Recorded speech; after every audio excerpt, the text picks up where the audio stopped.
In today's video, I'll be talking about the permanent maxillary third molars. The permanent maxillary third molar is the eighth and the last tooth from the midline in the maxillary arch.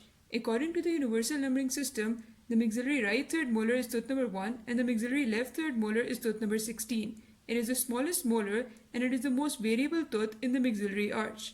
Compared to the maxillary second molar, the crown of the maxillary third molar is smaller in all dimensions, especially occlusocervically and mesiodistally. The crown shows a lot of variations, but the heart-shaped form is the most common one. In this, the distrolingual cusp is either diminished in size or completely absent. As a result, only 3 functional cusps are present. The groove pattern is highly variable and a lot of supplemental grooves are present. Even though the crown shows a lot of variations, it is almost always wider buccolingually than mesiodistally.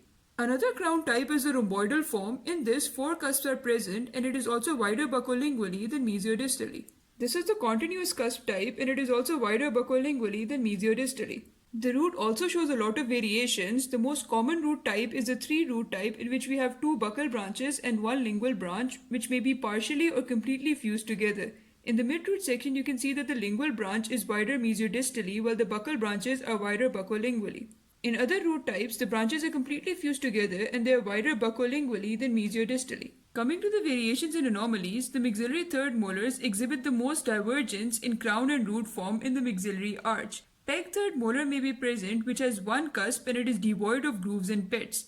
Root branches may vary from 1 to 7 or 8.